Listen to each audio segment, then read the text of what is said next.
Yo, keep the faith, never lose hope. What's going on, faithfuls? And we're live on all major platforms: YouTube, Twitter, and Twitch, and Facebook. All right, and welcome to the Faithful Empire that's powered by the Red and Gold 24/7. And of course, happy 4th of July day and weekend to everyone. Okay, so I am going to do my plug real quick and bring my guys in. I got some guys waiting for me here. I'm gonna do my best, and of course. You catch Cavo and Mavicado. All right, you catch Cavo and Mavicado on Mav Show, 7 p.m. Eastern, 4 p.m. Pacific Tuesday nights on YouTube and IG. All right, and of course you catch Coach Ron on his show.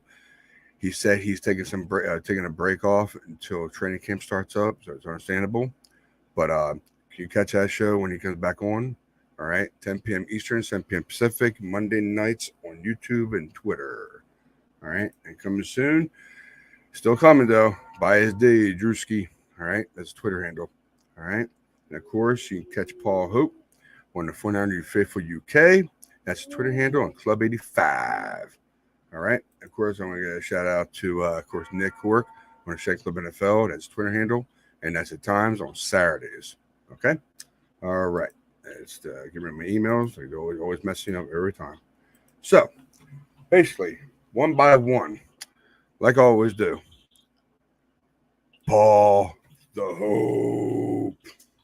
What's on, man? What's going on? What's up, Ryan? Happy 4th of July weekend to everybody over the pond. Thanks for having me on again, buddy. It's always good. Appreciate the shout out. Like you said, drop me a follow. I'm slowly building those followers up, Ryan. So thanks for having me on, buddy. No problem, bud. And the next one, Nick the Kingsman. What's on, Nick? Glad to have you back, bud. Glad to have you back. How are we doing, guys? You all good? Hey, happy 4th of July weekend, is all I have to say. It's a wonderful thing. Happy, man. This is it, man. Plenty of beer, get those barbecues going. Time to celebrate. And, of course, last but not least so far, Money Mav. What's on, Money Mav? You're on mute, just so you know. Yeah, I'm over here, struggling with Madden right now. I mean, it's so pitiful. Always Madden. I'm just waiting on a new football game to come out. But happy 4th of July to everybody. No problem. Got you. No problem. And of course, we have no topics. Based on Friday when we have our show, I'm gonna do the same thing. No topics, no limits, just an empire. Talk about anything you want. Let it all out. And I know, Matt, you were talking about, gentlemen. We were talking about before we went live, so go right ahead, finish the thing you want to do. Well, we were talking about Jimmy G possibly going to Seattle. I mean, making a ton of sense as far as like salary cap. Us really saving a bunch and not having to worry about paying 19 or 18 mil to a backup. So. And we get picks back in return versus the Panthers and the Browns. I mean, the whole thing, it makes a lot of sense. Seattle, like we were saying beforehand, Seattle have got a history of coming after our players just so they can get an inkling of whatever Carl's cooking up. I can't imagine that Jimmy's seen a whole lot of what Carl's cooking up this offseason because it's simply not going to be in his... Well, it's just not going to be in his skill set, to be honest. Nah. But it's an interesting one. I mean, you would want to use Jimmy G in a totally different manner anyhow if you're Seattle, especially playing against San Francisco. I mean, they know him. They know his flaws, and they're coming after him. So, I mean, and plus, you don't want Seattle picking him up if you do end up cutting him because you're losing out on a lot when you could have gained something. We're losing out on a lot whoever picks him up if we cut him, though. You know, it doesn't matter who picks him up at that point. We're losing out. Regardless. I mean, other than the $7 million saved from him. I mean, as long as it's not a division rival, then I'm fine with it. I don't have no problem with it. That's but fair. Seattle would probably, Seattle would be a stinger. Would be slap in the face. That would irk. And let's be honest, you could guarantee he'll turn up in Seattle and he'll be the Jimmy G from the first 5 games. he'll end up being really good for that, and that'll really piss me off. Really piss me off. Didn't know Mav had got a new job running the US Open tennis Twitter account, because I'm sure they threw a bit of shade at Drew Lock last night, and then Mav comes on tonight and says Seattle for Jimmy. You've kept that quiet, Mav. Wait a second. What happened? I missed that. I missed this whole thing. What happened with the US Open? What? Have you not seen it? Yeah. The US Open threw shade at the Seahawks. So really? A Seattle fan last night went at them on social media, Mav. So he dropped a tweet about how tennis wasn't a real sport, and whoever runs the US Open Twitter account said this coming from someone who's going to watch Drew Lock for 17 games, and then it's just snowballed. I'm not going to lie, I jumped on that bandwagon. I retweeted that out, and honestly, Mav, go check it out, man. It's gone absolute viral. So go backwards and forwards and stuff. So I just had to get that in there. I missed that whole thing. Like, what? Really? Yeah. And this all happened last night. Yeah, it happened last night. So the only flaw, tennis versus football. The only flaw you can have is if Seattle. I mean, Jason Aponte touched upon it on his show the other night with Brad Graham, and he was saying that he could see Jimmy in Seattle.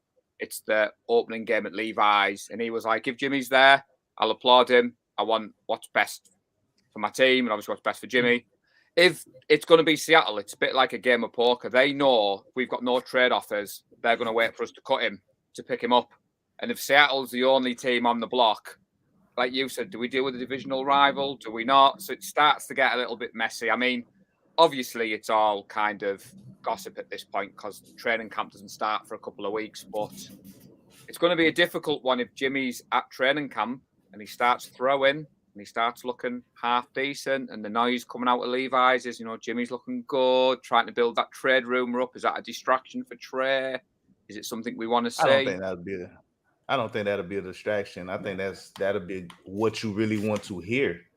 If you're anybody else around the league, okay, how is he looking? Are you guys putting up a smoke screen, or is he really looking that good? Can he get back to it? Because we need a quarterback.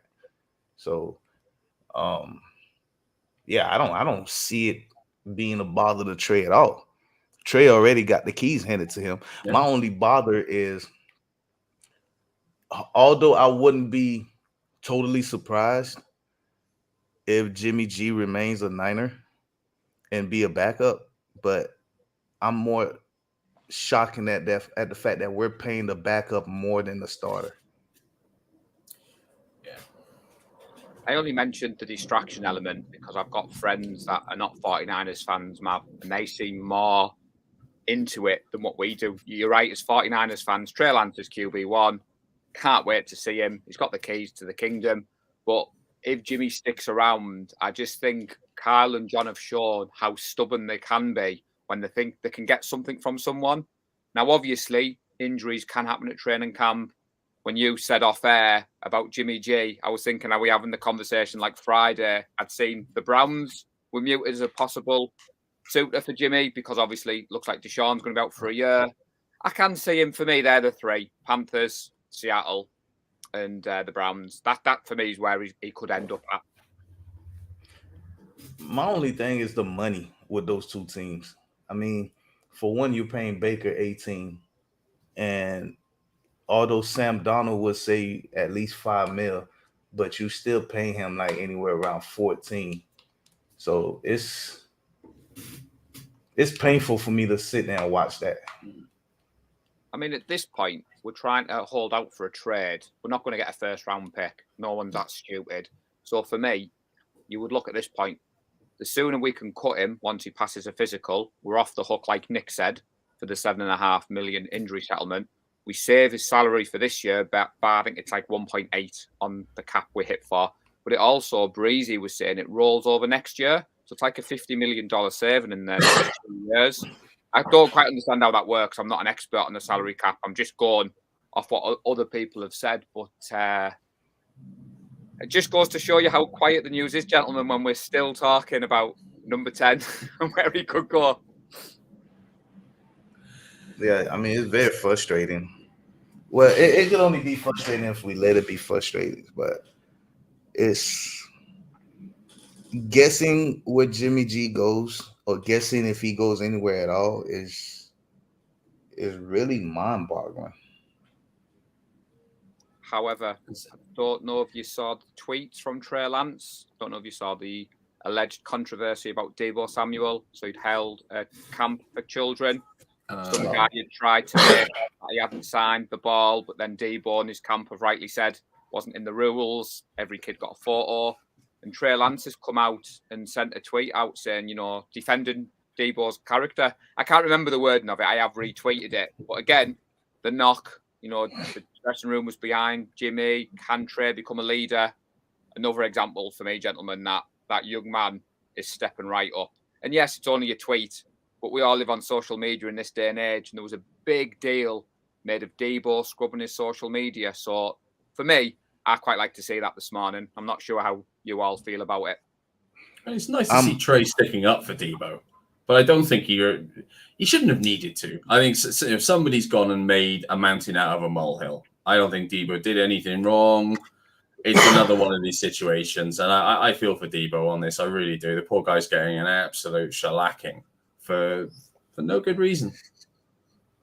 Yeah, you know what it reminded me of, Nick? Sorry, Mav. It reminded me of, if you watch Jerry Maguire, and in the early opening scenes, a kid goes to get his card signed, and the superstar's like, "Sorry, young man, I can only sign." And he lists about 10 brands of cards, and the kid walks off, and Jerry Maguire's like, and I thought, Deebo, you're right, Nick, he was in a no-win situation. That first 30-second clip made Deebo look horrendous. A little small child thrust upon him, and I thought, there's got to be more to this before I make my mind up. And then you see another photo of said kid stood next to Deebo with a photo, signed photograph. Yeah. You think, yeah, it was a bit of a naughty clip from that first guy. I have seen since the guy who posted it has sent an apology out and saying he didn't realise the full story. But I know you're right, Nick. Trey shouldn't have to do that, but I did like to see it. Yeah, it's good. It is good to see. I mean, Trey's the man. It's Trey area time. We all know what's happening. The entire league knows it's happening. It's as a father myself, you know, I fought the kid's dad because, I mean, you bringing your child to these events, you know, they're not going to read whatever description is based on the website or whatever. They just want to go and meet their players, get some autograph, whatever they want to. And Deebo's in his defense, if I'm not mistaken, in his contract pretty much stipulate majority of his events he cannot sign personal items. So and the video was taken so out of content that people missed the one most important part. When he walked past the kid, he said, "I cannot sign that." Never once he said, no, you can't get my autograph. I'm not gonna sign that. No, I cannot sign that.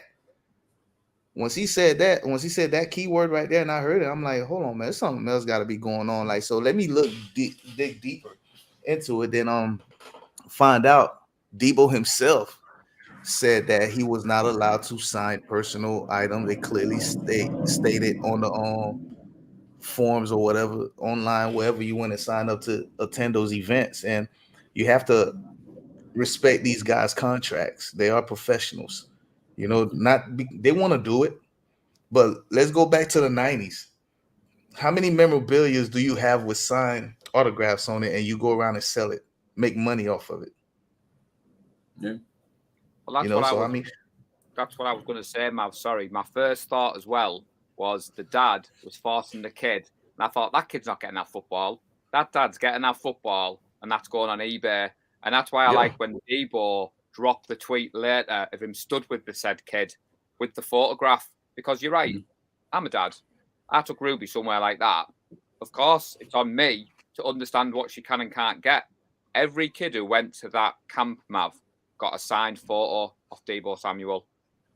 Not just the kids. Awesome. Not just the kids, bro. The parents did too. The parents, you know, everybody that attended got a signed autograph. And the kid, like you said, the kid even took a photo with Debo. I mean, that's more than he could ever ask for, you know? Exactly. So yeah, I'm a bugger for collecting signed stuff. You can see it behind me. But, you know, there's an entire economy around this. These athletes have got contracts. They cannot break these contracts. They'll get sued if they break these contracts. What, you expect Debo to open himself up to litigation? What kind of a moron are you if you expect him to break a contract? You know, when I first seen the video, the first thing that popped to mind was I'm like, oh, they finna spin the mess out of this because the kid is holding a 49er football. Yeah. Debo has yet to sign. Mm-hmm. And he said no. So did he refuse to sign the Niners? You know what I mean? So like, it's a lot of different things that started going through my mind. Like, boy, I know they're finna spin it. I'm trying to figure out how they're gonna spin it first. That was the first thing that came to mind. Oh, he's not signing it because it's a 49ers property. Or it represents the 49ers. Exactly. He wants out of Santa Clara. Of course they are. It's going to get easy clicks. And that's all we've discovered this over the last few months. It's all about easy clicks for the vast majority of people. And it's not even just journalists, just anyone wanting to draw attention to themselves in some way or another for monetary gain.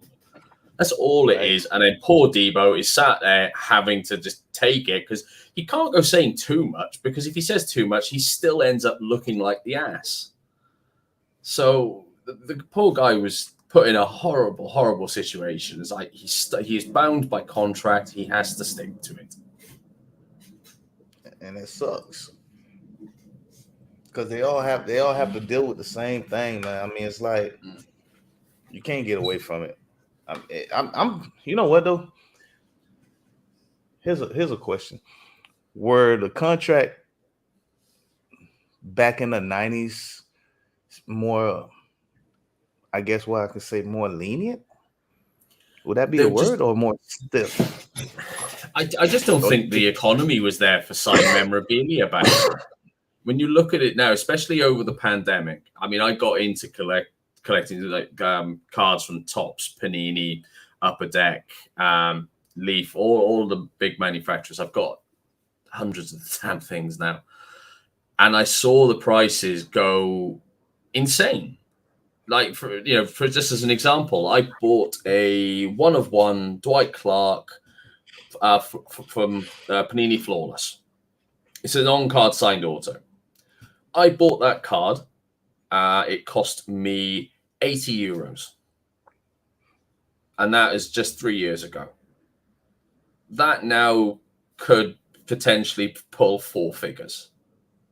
And that's where it's come from because of this now. I mean, even Panini have upped all of their prices on all of their boxes across the board because they want to make money on this new market that's not suddenly appeared, but just gone mental in the last 3 years during the pandemic. I mean, could it be? Sorry.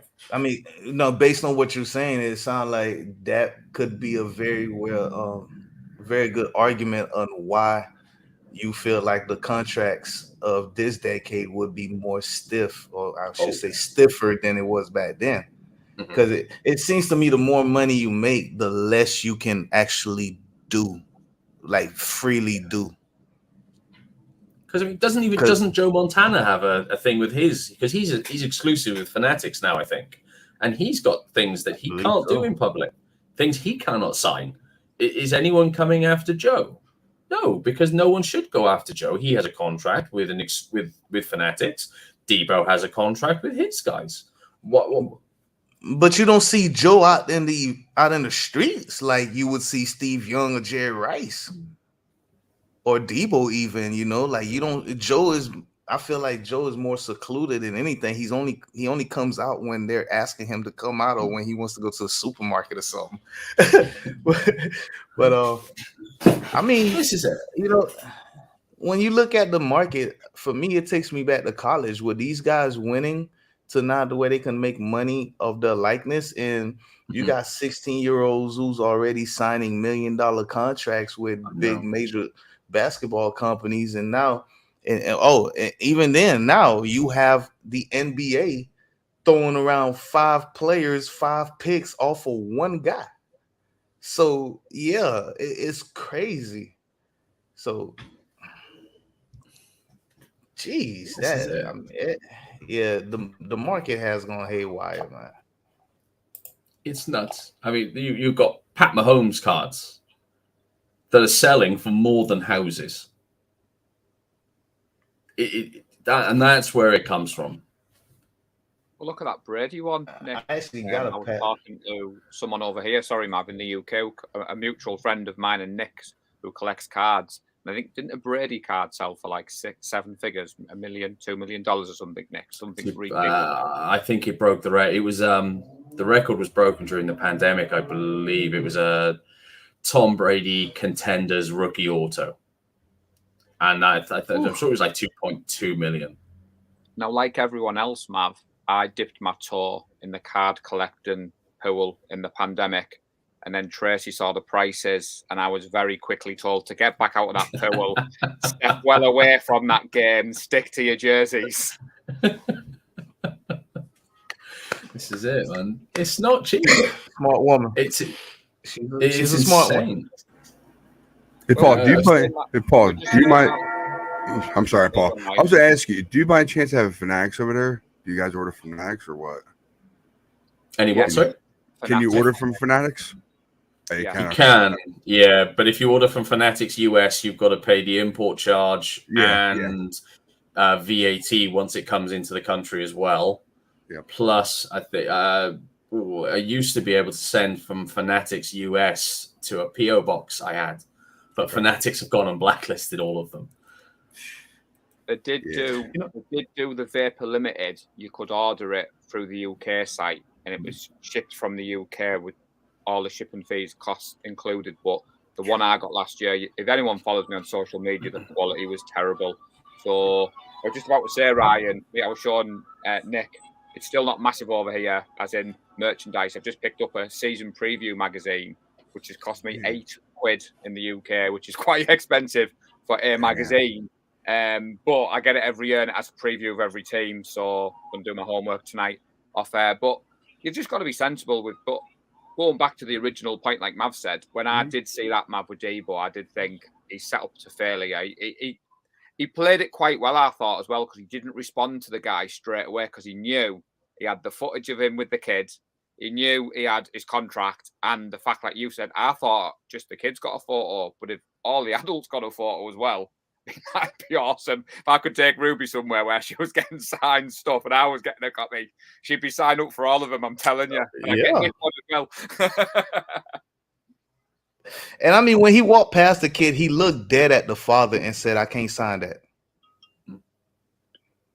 He didn't even acknowledge the kid. He acknowledged the adult. So, I mean, you know what, bro? Much respect to Debo. He handled his situation like he needed to handle his situation.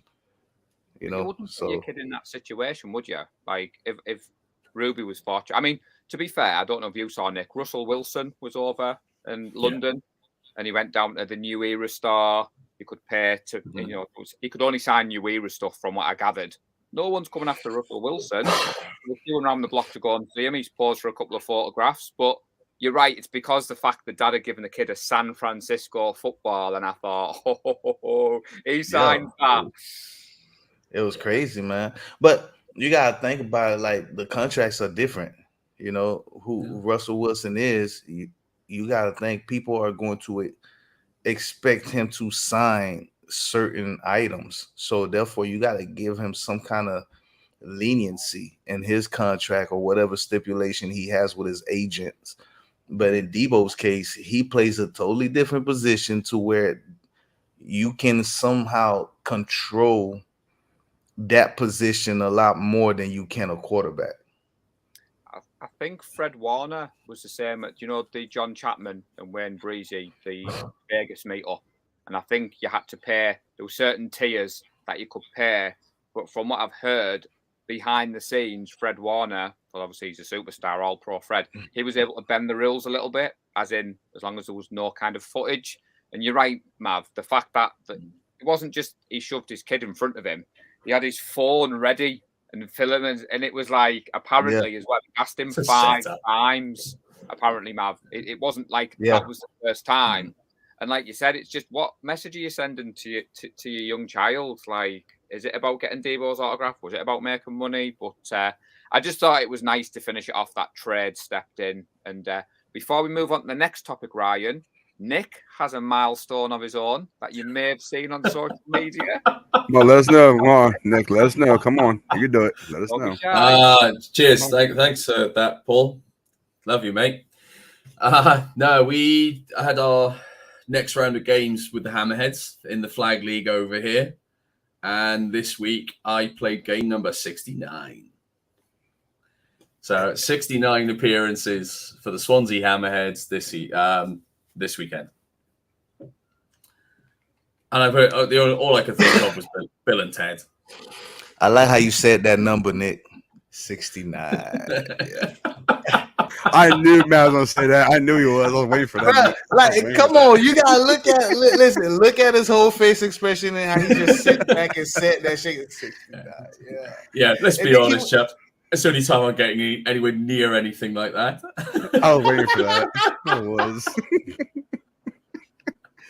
Classic. That's not the angle I was going for, Nick. I was going for the tweet when you said that each game was played since you've been diagnosed, and the fact that you tweeted that, I wanted to touch upon it on the show. Obviously, people are aware. Yeah, that's it. I said when I joined the show, I have multiple sclerosis. I was diagnosed in 2019, and so every single one of those, well, admittedly, Game 69 was actually the second game of the day, so I now sit at 70 because we did play 3. But all 70 games have been played living with MS. The vast majority of them since I started treatment. So, the treatment's pretty hectic. It takes a couple of days to get over for me. It affects everyone differently, all of us on the drug itself. But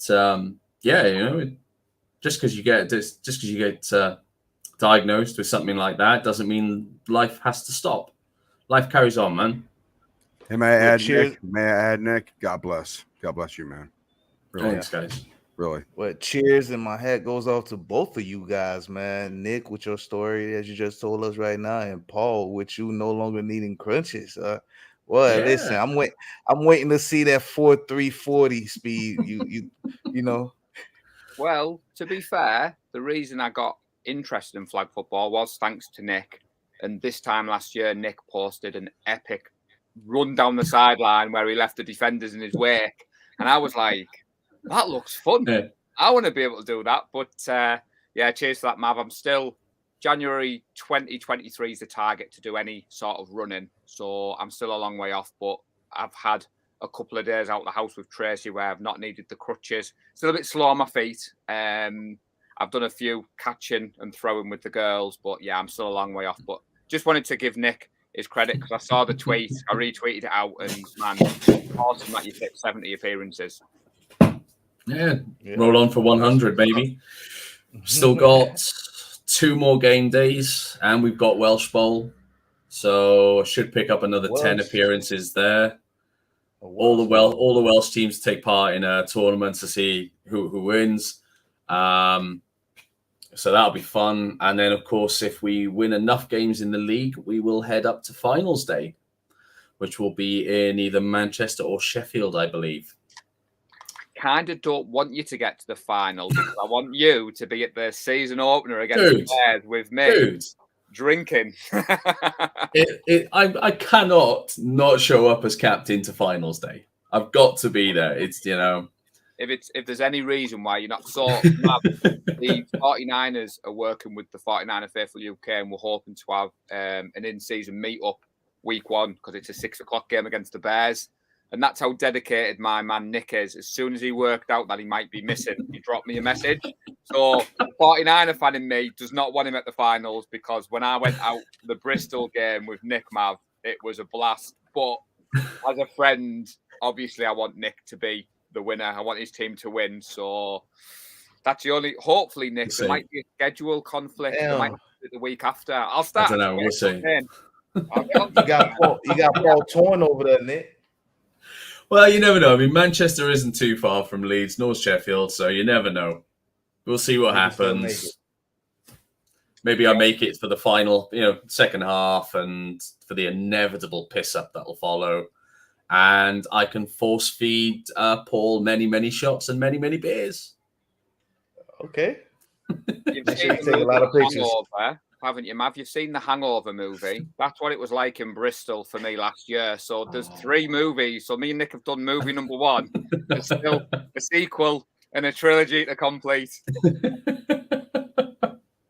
Yeah, if you see a tweet from either one of us, just with the simple phrase, "I fudged up, guys," you know something's gone wrong. I'm gonna make sure I stay on Twitter that day. Well, the Lee Gowland, who runs the 49 Faithful UK, he always does like a Facebook Live. He's always very professional, Mav, and he went live on Facebook from half time. Let's just say it's not my finest moment on camera. And Tracy texted me about 10 minutes later and was like, "Having fun?" I was like, "How on earth do you know if I'm having fun?" And then when I watched it back the next day, I was a bit merry on the screen. You noticed what she was talking about then, huh? Nah, it's all good fun. You see, it was the first time meeting Nick in person. We had a talk on Friday, Mav. So I was going to ask you and Nick the same question Ryan asked me: is what game are you looking forward to the most and why? I was going to bring that up, Paul. He stole my thunder. See that? He stole my thunder. Yeah, the question was, what games this season are you most excited to see? Basically. I guess for me, it would have to be a Florida team, either the Bucks or the Dolphins. The Dolphins mostly because McDaniels, and the Bucks are just, they coming right here from my backyard, and I got a lot of friends who are Bucks fans who's already talking trash to me. So, and who they actually want to fly out to that game. So that's what would make it more exciting. One of those 2 games. Nick? For me, it's going to be the 2 games I'm going to be there for: the Saints game and the Dolphins game. Those are my 2. I can't wait to be out there. Oh. Madden. I take it. Yeah, that was Trey Lance to Devontae Adams, 49ers touchdown. Nice. In overtime to beat the Ravens. Nice. Yeah, I knew your answer, Nick. I just wanted to ask because I'd seen you drop the pause that you'd booked the tickets. Just before you answer, Ryan, Nick, I'm going to hit you up off air. We're doing the 49 Faithful UK pod on Thursday, and it's a special edition travel episode for people going out to San Francisco. Oh, cool. I've never been. I'm going to host Lee, Nadji, and Gareth, who've been. We're going to answer some questions, and obviously, I know you're going out over there. So what we're trying to hook up, Ryan, is people who are going over to be able to meet up, touch base. And I already kind of had a grin. I knew what Nick's answer was going to be. And he also meant week 1 because he's going to watch the game with me. Yeah. I knew that's what he meant as well. Yeah. Heartbroken in week 1. You might have recovered by the time you get on that plane. Maybe. You go first, Paul. Go ahead, bud. You can tell everybody. Go ahead. Well, obviously for me, week 1, the Bears game. Hopefully, 49 Faithful UK meetup goes ahead. They're always amazing. And I said on air, similar to what Mav said, Nick, I'm looking forward to the Dolphins game purely because McDaniel, but obviously I knew you were going to be there, but I didn't want to let that cat out of the bag on Friday because I wanted Nick to be able to say it himself on the show. So that leads us to you, Ryan, even though I already know your answer. I'd like to know. The Atlanta game, because me, my wife, and my kids are going to it. Me and Mav already talked. He's going to his family. Yeah, I know, Nick. I was waiting for you to come back. Yes, yeah. Me and my wife talked, and I asked her on the way home one night. I asked her, "Would let me go to a game?" And then she goes, "Why don't you make this a family trip?" So okay, cool. So basically, she's already taken off 2 nights for it. And we're probably gonna leave right after her work on Friday, and hopefully get there Saturday. And yes, Nick, I'm driving all the way. we're gonna stay inside a motel for 2 nights. Good, man. And I'm so happy to go. I really can't wait. Oh man, I know for you, man. I know Mav's going, so I don't think we're gonna get the same section, but I probably will be starting a show though when I'm there. Yeah, I probably will be doing it. Yeah, I said you guys need lots of photos together. You need to enjoy the heck out of that. He said on Friday, Nick, that he was going to do a show. I was like, don't be worrying about stuff like that. We got that. You go to the game with Mav.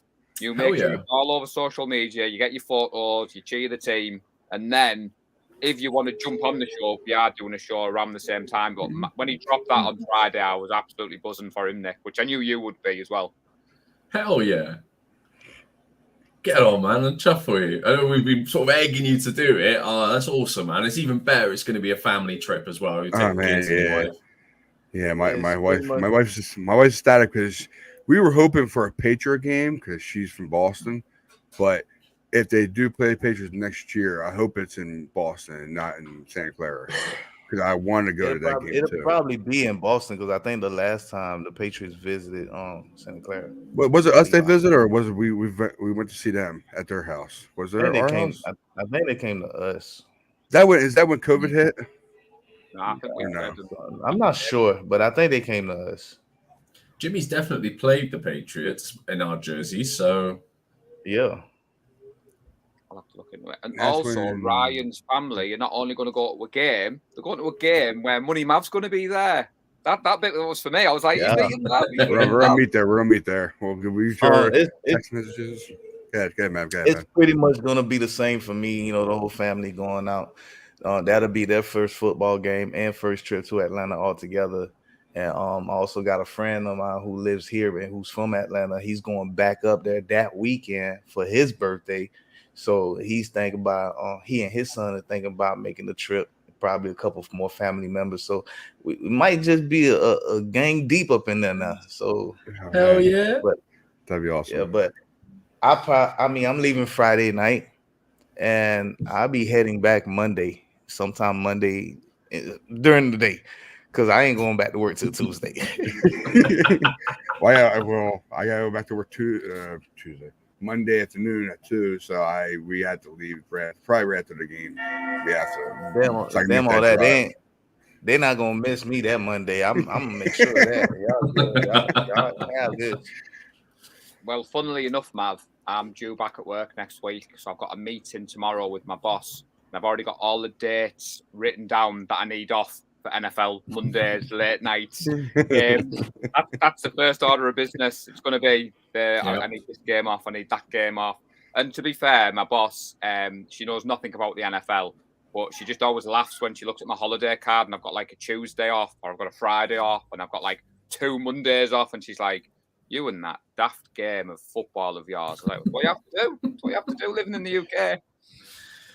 You know what? You should get your manager to watch a game or something. I've tried. Obviously, it's all I talk about at work. I don't watch any other sport. When I went on the locker room rant with John B the other night, Tony was like, "Is it safe to assume you watch soccer?" I was like, "You're wrong, Tony. I don't watch any other sport other than the NFL. And I've dipped my toe in the NBA this year, but like I said before, Mav, that was more, I went for the Warriors because when I get out to San Francisco, I do want to do what Nick does and try and get as much as possible, but I'm nowhere super fan by any stretch of the imagination. Right. But I do try and convert people at work. Don't worry about that, Mav. Okay. Well, here, I got the best conversion for you. Buy her jersey.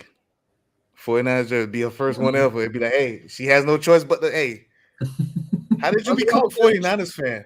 They do all cheer. They all want the 49ers to win, obviously. Like when I was off for the Super Bowl against the Chiefs and I come back to work, and everyone was like, "Oh, did your team win?" And I was like, "No." So I said the other night on Ryan's show, my fandom of the 49ers has been pain and agony when it comes to Super Bowls because of my 10, 11 years supporting the 49ers. Yeah. So we need to see it. We need to see one, man. You gotta get your manager a Kittle's jersey. Well, we've got someone else on the list who's getting that Kittle jersey, and he's not been on for a few weeks. He's Nick's teammate, and I hope he's watching. We haven't forgotten, mate. We've got the jerseys ready for when you lose your bet with Mav. I even, Nick, double-checked he was still alive on social media because I've not seen anything from him. And I thought, he isn't going to hide from me on social media. Oh, dude, he can't hide.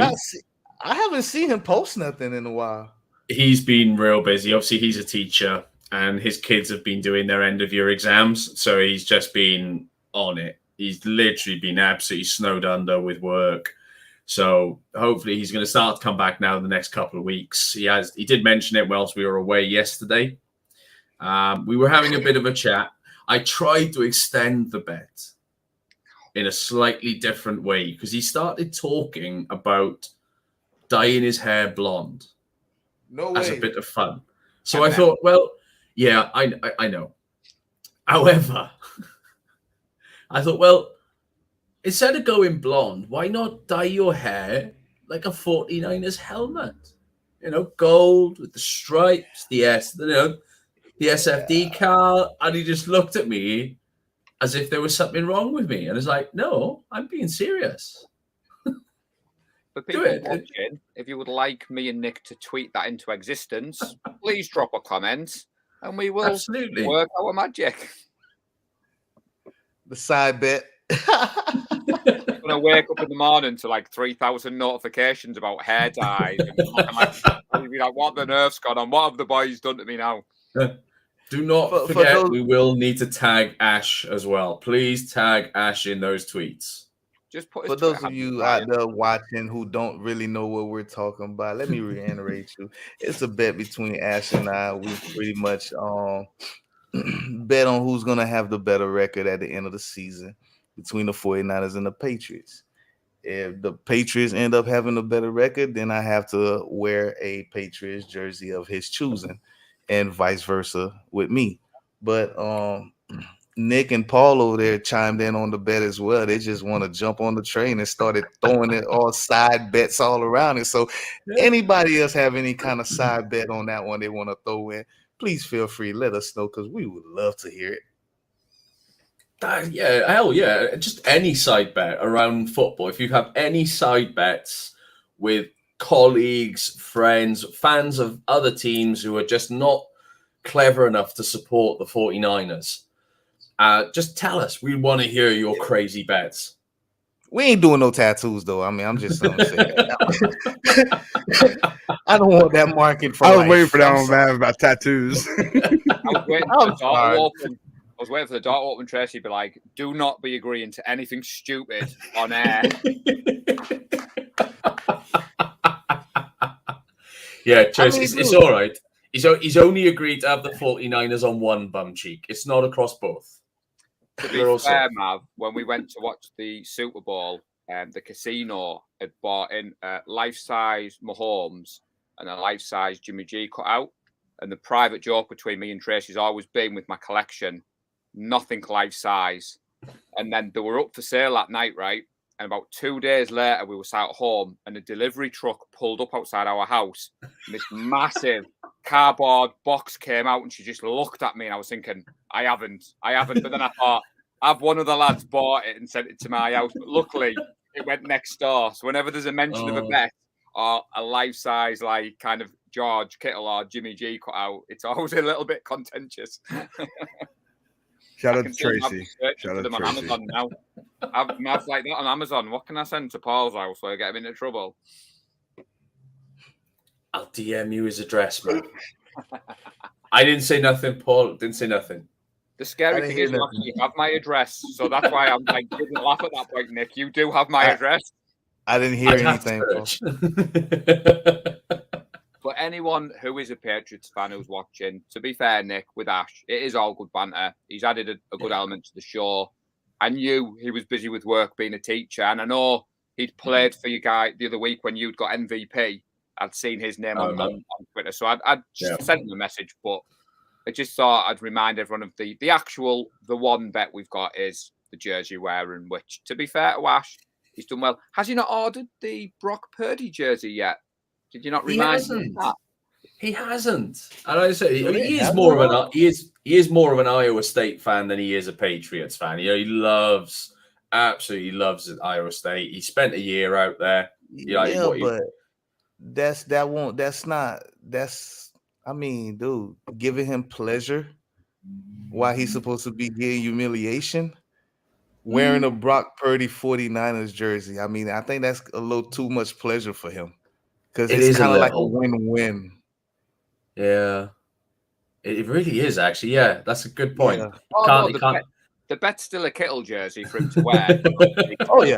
Most definitely. What I meant was, to be fair to Ash, when the draft happened, he did look, didn't he, Nick, at getting a Purdy 49ers jersey, which genuinely did. That would have been really epic. But oh no, Mav, he has to wear a Kittle jersey. He made that bet on air. We've got the footage. He's not getting away with that. It's happening. You know what? Let's veer off real quick. I got a question. I asked the guys in the chat yesterday, but nobody really responded. So let me get your thoughts. To me, John Taylor is the most underrated 49er ever. I can see that. As far as I can remember, it's like being a 49er fan in the history as far back as I can go. John Taylor to me. Who would be your guys? Go on, Paul. You go first, man. See, for me, Mav, I only really got into the sport Kaepernick's first year. So when I look back on my fandom of the 49ers, one of the players that I fell in love with was Whitner, number 31.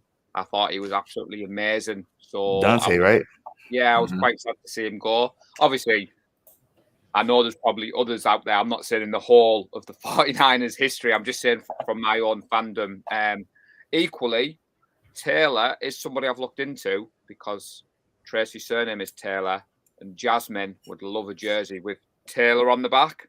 So I did Google, were there any 49er players called Taylor, and he came up. So obviously I've looked at the footage and he didn't look bad. I have to say, he looked pretty decent. Dude, the man caught Super Bowl 23 winning catch from Joe Montana in the back of the end zone, bro. Mm-hmm. I mean, and he was a consistent number 2 guy for the simple fact that Jerry Rice just came along and took over. Yeah. Going to say, if there's a player that you've got to share the spotlight with and be slightly not as good as, Jerry Rice is not a bad one to be on the list. Of course not. But I mean, you think about it, that's who he played with. When you look at him being number 2 to Jerry, and then when you ask best 49er receivers of all time, they're going to name Jerry Rice and Terrell Owens first and foremost. And then they're going to slide Michael Crabtree in there somewhere. But it's like everyone's forgetting about John Taylor, you know?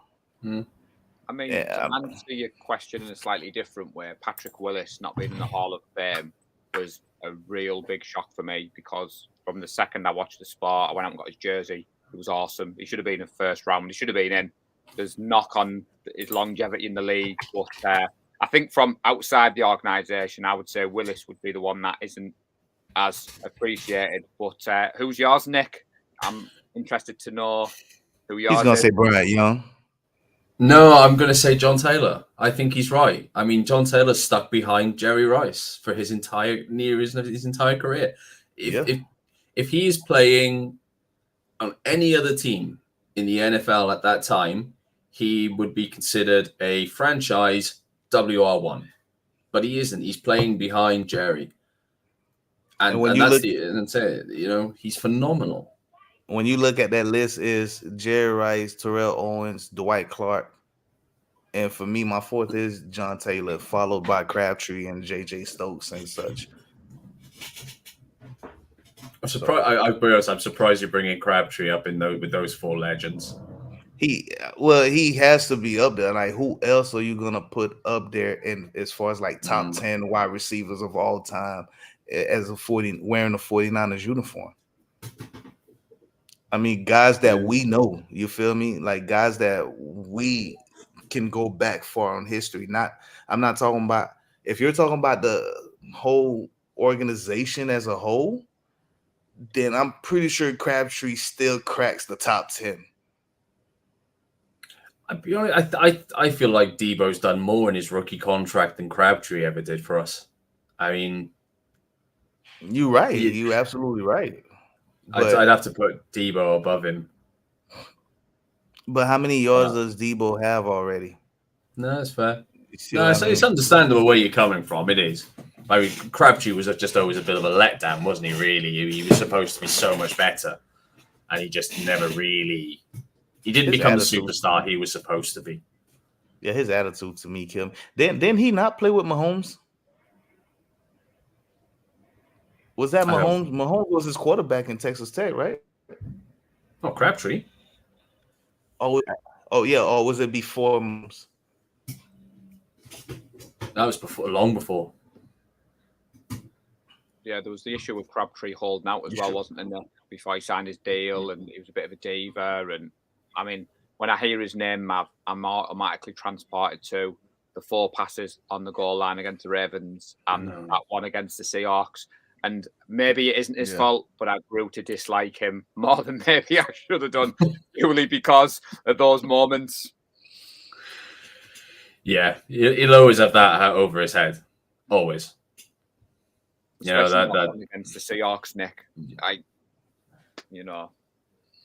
You hear the word, you hear Crabtree, you start hearing Richard Sherman calling him a sorry receiver. Oh, sorry, that's excuse for a receiver. I think he described him as. So, I wanted to ask you guys a real quick question now, since I brought it up on Friday. Since you guys gave me your teams that you most likely to see, I threw a curveball at them. Paul knows this, that he was there. Who do you wish that we're going against in the season? The team that we're not going against at all. What teams do we wish we were going against? I don't really have. I think we've got the 5th hardest schedule in the league or something, strength of schedule wise. Mm-hmm. At the end of the day, you want to be the best, you got to beat the best. Give me the best. I'll take them. My Niners. My answer, Nick, was the Bills. But then I said, we're going to play them in the Super Bowl anyway, so I get to see that anyway. Yeah. What was your question again now? What was your question? I said the best exciting teams that you're most excited to see, but what team would you rather go against in this season? Any other team that we're not going against? Yeah, so the 49ers are not playing this season, Mav. So someone not on our schedule. Yeah. That's what I meant to say. I'm sorry. So, for example, I would have liked to have seen them play the Bills in the regular season because I like Josh Allen. Is there a team that we're not playing in this season schedule that you would have liked us to have played, and why, basically? Thank you, Paul. Thank you, man. I don't know. I guess the Steelers. I would have to say. Nice one. It's more of a coaching perspective if I'm looking at that point. Shanahan being a offensive guru versus Tomlin being just Mike Tomlin. I mean, you never really know what he's going to bring you, and people love to play for that guy. So, yeah, that would be a game that I would love to see us play again. Gotcha. Of course, Paul knows mine was my wife's team, Patriots. Love to go against them again. I hope it happens next year. I hope it does. We'll go in that game. So, yeah. But basically, it's almost an hour into it. So I know Nick wanted to stick around for another 5 minutes, but if you guys want to talk more, go ahead. Do your stuff. Do your thing. Whatever. I mean, we can cut out if you guys want to cut out. I got some things to handle today too. I got you. Even though Independence Day was on the 2nd, but for some odd reason they celebrated on the 4th. But it's all good. I got you. Anything else you want to touch up on before you guys get off? Well, I did think it was controversial that you had some Brits on Independence Weekend because I was hopeful all that's behind us now. But that's why I did start saying Happy Independence Day. It's all love. There's no animosity. Nah, I've always asked why they didn't just celebrate it on the day that they signed the Declaration was 2nd. You know what I mean? Why do we choose on the 4th? I've never really known the true story behind it, but as far as I understand, that's when it was delivered on the 4th. So when it was ratified, kind of thing. Okay. Yeah, I guess you can say that. But I mean, as far as I understand, the history was it was signed on the 2nd. So I mean, I go based on the penmanship, man. You know, that day. Yeah, that's what it goes. That's fair, man. I would expect nothing less from a wordsmith.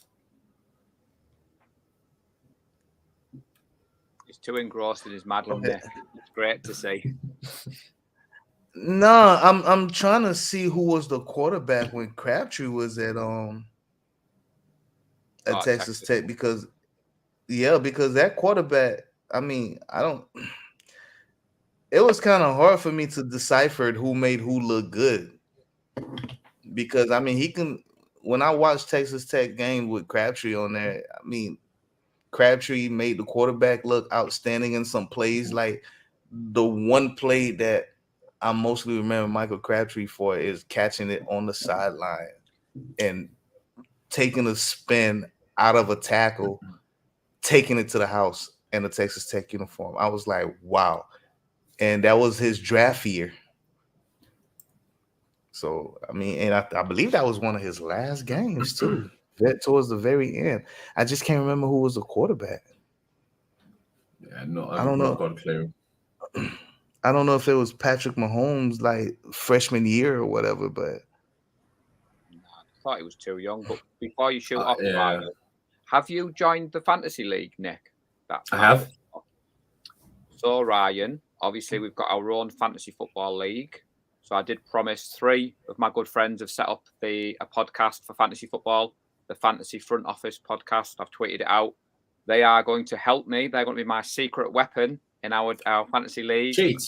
You know what? You should have them join. I was going to say, bring them in. Yeah. Well, I will extend the invitation, but I couldn't remember whether Nick joined. I just thought, obviously, to be honest, I am looking forward to that. I am looking forward to us having our own fantasy league. Obviously, the to and fro in draft night should be entertaining. Could be an idea, Ryan. We could maybe stream draft night. Could be interesting. I know the 4 of us. Because I know the 4 of us are in it right now, but like I believe you can extend it from your page, right? You can share it if you want to. But I just said, obviously they've tuned in, they've watched a couple of our stuff. For people who have followed me on social media, have seen me tweeting them out. There's a Bills fan, a Rams fan, and a Seahawks fan, and it is purely fantasy football. So there's no competition from our show. Episode 1 was very heavy on Trey Lance, which was nice to see as a 49ers fan. So just thought I'd take this opportunity, Ryan. So thank you. Not a problem, man. Not a problem. Yeah. So that's all I got for you guys. You want to head off? It's all good. That's it. I'm afraid I have some teamly duties to perform, unfortunately. Well, thank you guys for coming here, and thank you. Happy 4th of July to you guys. Really. Man. Happy 4th of July, guys. You too. Extend that invite to your guys, man, because I think when it gets closer to like draft days, it gets filled up with like just random people. So yeah. Before we jump off, though, it's been a blast, gents. I did think we're not going to have much to talk about, and we've hit an hour. It's great to talk football, shared some stories. I know you've got to shoot off, Nick, but really appreciate you coming on, man. It's always good to talk football. Always, man. Thank you all very much, really. You guys. Thank you. Really. All right. And we'll be back again. Yeah, back in the next weekend. Let's go, man. Catch you guys on the next one. Later on, See you soon, guys. I'm excited. I've already joined 2 leagues. I have more than that. Just don't tell Tracy. My Shout out to silence Tracy people. and Rubes. All right, guys. I'll see you all soon, man. Later on, guys. Later. Ciao.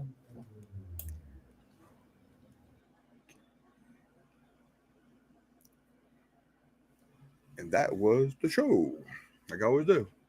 Okay. First of all, I want to thank Money Mav for coming here. I mean, I asked him yesterday about coming on because I know for a fact the other guys have an obligation. I figured they'd be busy on the Sunday, of course.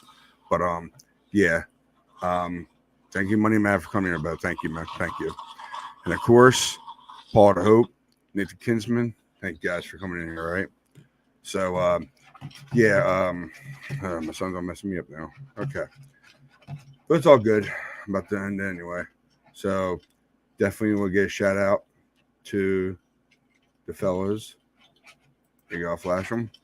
Coach Ron, GM Mikey, Drewski, and TJ. Happy 4th of July, fellas. Happy 4th of July to you. All right. And, of course, give me quick plugs. Of course, you catch Mav on that convo with Mavericato. That's his Twitter handle. 7 p.m. Yeah, 7 p.m. Eastern, 4 p.m. 4 p.m. Pacific Tuesday nights on YouTube and IG. And, of course, That in Our Life. I know Mav's still doing his. Pretty sure he is. I know I haven't been on it. I know I work during the hours he does his. So I know I never get a chance to go on his. But That in Our Life, I know he's taking some time off. And like I said earlier in the show, he's taking some time off until training camp starts up and he'll get everything going again. So much respect to Coach Ron for doing that. So catch him on that show, 10 p.m. Eastern, 7 p.m. Pacific on Monday nights on YouTube and Twitter. All right. And I hope to God that Drewski gets it going. Can't wait. If you need help, Drew, just reach out to me or anybody. Okay.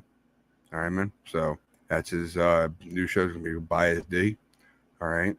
And of course, you catch him at his Bias Drew. That's his Twitter handle, and it's coming soon. All right, fellas. All right. So, of course, Paul the Hope, 49 Faithful UK. All right. He does remember every Thursday. All right. That's his Twitter handle and Club 85. All right. I'm going to give a shout out to, of course, Nick Cork, Shank Club NFL. I know he hasn't been around for a while, but he's probably going to wait till probably training camp starts up to do his show again.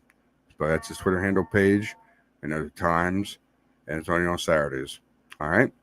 So basically, that was the show. And of course, let me see here. Anything else I need to do? And okay, I think I'm all done. Yeah. There was no really, there's a couple of comments. Yes. Thank you, Maria. Maria for 49 Faithfully. Thank you so much. Thank you for the comments. Thank you very much. Much respect. All right. And of course, Shank Club NFL. So what's up, gang? That was the beginning. What's up, Nick Bud? What's up? So basically, that's all I got for you. And I'm going to try to do this again best I can. I'm going to try to. So keep the faith. Never lose hope, guys. All right. Try to do the best I can. All right. Later on, guys. And we are